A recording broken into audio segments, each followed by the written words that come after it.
दोस्तों, हम सभी ने हॉलीवुड की एनाकोंडा मूवी ज़रूर देखी होगी।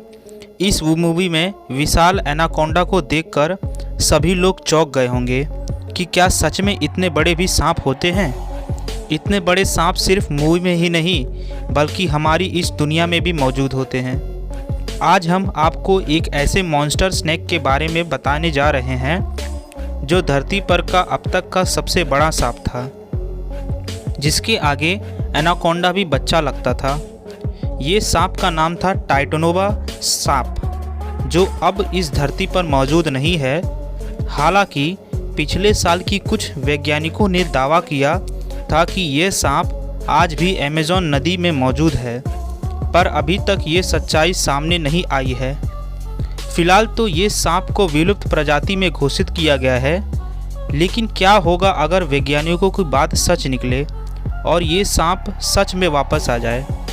हम आपको इस बेहद ही खतरनाक सांप के बारे में आज बताने वाले हैं, जिससे आप खुद ही अंदाज़ा लगा सकते हैं कि ये सांप कितना बड़ा और ख़तरनाक जानवर था।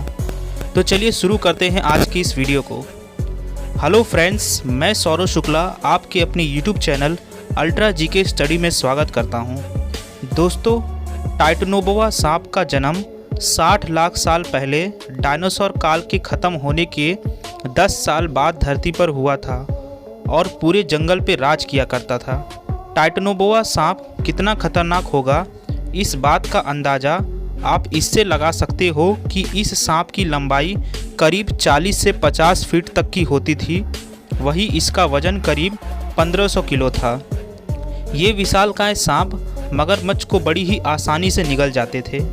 इस सांप का नाम टाइटैनिक जहाज़ के नाम से रखा गया था, क्योंकि टाइटनोबोआ सांप ही अपना जहाज़ की तरह ही विशाल और कदावर था और प्री हिस्टोरिक काल में मौजूद सभी सांपों से बड़ा था।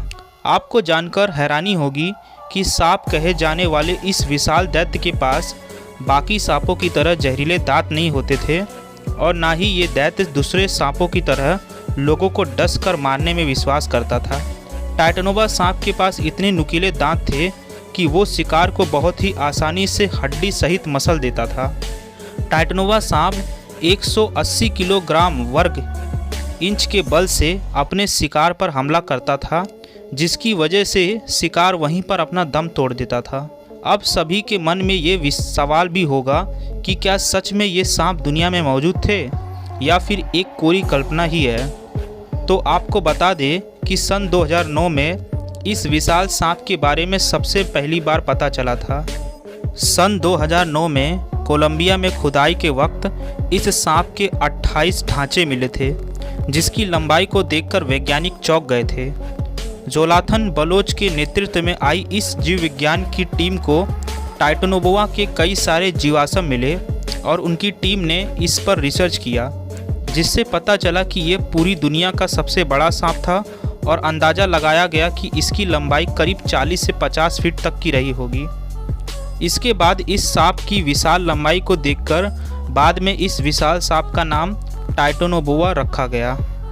टाइटनोबोआ सांप अपनी पूंछ को 6 फीट तक हवा में उठा सकता था।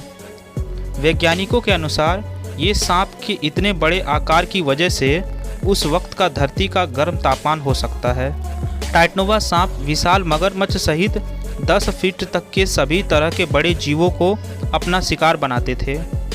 ये सांप धरती पर से कैसे विलुप्त हुए होंगे, इसके बारे में वैज्ञानिक कहते हैं कि ये सांप को गर्म वातावरण ही पसंद था, लेकिन जलवायु परिवर्तन के कारण धरती का तापमान ठंड होता गया और जैसे जैसे धरती का वातावरण ठंड होता गया वैसे वैसे टाइटनोबोआ का आकार भी छोटा होता गया और धीरे धीरे छोटे सांपों ने इस बड़े सांपों की जगह ले ली। अब एक और सवाल यह है कि क्या यह विशालकाय दानव एक बार फिर से धरती पर वापस लौटेगा? जवाब है बिल्कुल लौटेगा। इसके पीछे का कारण बिल्कुल साफ है कि ये सांप गर्म वातावरण में पैदा हुआ था और यही वातावरण इसको पसंद आता है। पृथ्वी पर पिछले 200 सालों में तापमान कई गुना ज़्यादा बढ़ गया है और हर साल तापमान बढ़ता ही जा रहा है। इसीलिए वैज्ञानिक ये दावा कर रहे हैं कि जैसे जैसे धरती का तापमान बढ़ता जाएगा वैसे वैसे सांप की वापसी आने की संभावना उतनी ही बढ़ती जाएगी। पृथ्वी के गर्म वातावरण की वजह से सन 2012 में एक सांप की खोज हुई थी जिसकी लंबाई करीब 10 मीटर थी, यानी कि टाइटनोबोआ सांप से सिर्फ 4 मीटर ही कम। इसके अलावा पिछले साल भी जीव वैज्ञानिकों भी ये दावा किया है कि विशालकाय सांप अमेज़न नदी में होने की संभावना है। अब सच्चाई क्या है वो तो आने वाले समय में ही पता चलेगा। तो दोस्तों, आपको टाइटनोबा सांप के बारे में ये जानकारी अच्छी लगी तो हमारे चैनल को लाइक करें, ज़्यादा से ज़्यादा शेयर करें और ऐसे ही नॉलेजेबल वीडियोस के लिए हमारे चैनल अल्ट्रा जीके स्टडी को सब्सक्राइब करें। तब तक के लिए बाय और हैव ए नाइस डे।